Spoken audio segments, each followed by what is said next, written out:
3, Patrick O'Connor in 4, Gary Duncan in 5, Seymour Fagan in 6, and a little bit of a surprise, Michael Johnson, the 200-meter champion from the USA Mobile Championships and the NCAA Championships in lane 7. He's running the 400. Here he is last week in the 200 meters, and he showed what he can do at this distance, Craig.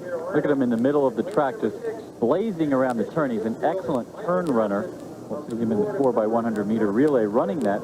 And when he got to the straightaway, he just showed his tremendous power down the home stretch. Danny Everett closed a little bit to get second place, but Michael Johnson says he can set the world record in the 200 meters. And a lot of experts think that the 400 meter distance may ultimately be the distance where he is most effective. Right, I'm one of those people that think his event really should be the 400 meters. Of course, right after I said that at the national championships, he went at the NCAAs. 43.5 is what people had him in. And he runs best when he goes out quickly, and he looks like he's out fast, Blake.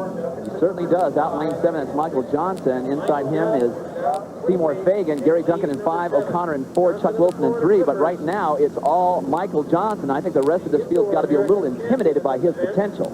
I asked the coach of the Florida Clippers, Wilbur Ross, what he thought the potential of Michael Johnson was in the 400 meters. He said he'll set the world record this year. Looks like he's trying to set it today. Michael Johnson all by himself, way out in lane 7. He's got 10 to 15 meters on the rest of the field as his knees start to tie up. Lactic acid coming in as he eases up at the finish line. Patrick O'Connor up for second place, but that was all Michael Johnson, unofficially 44.6. What might he do under ideal conditions?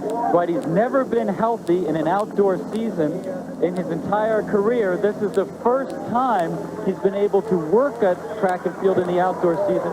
He won this event, the 400 meters, at the indoor national championships.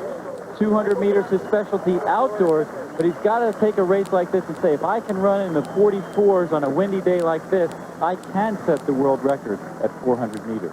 Michael Johnson, a very outstanding performance under these conditions. Michael Johnson, a force to be reckoned with in the 200 and now the 400. He's with Carol. Michael, last week you ran a world's best 1990 in the 200 meters. This week you step into the 400 meters and run one of the best times this year also.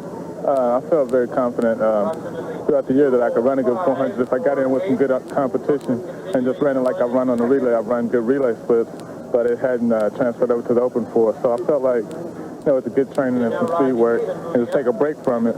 If I came back to it, I could run a good time. A lot of people say that your ultimate event is the 400 meters. How do you feel about the 200 meters? How do you feel about the 400 meters? What do you think? The 200 is definitely my favorite race. I like it better than the 400, but I haven't realized my full potential in the 400 yet, and I'm starting to like it a lot better, so we'll see later on this summer, maybe next year. Congratulations. We'll see you get well. Okay, thank you. All right, Carol, the official results in that men's 400 meters. Michael Johnson, the winner, 44.58, a personal best, as well as the third fastest time in the world in 1990. Patrick O'Connor of Jamaica in second.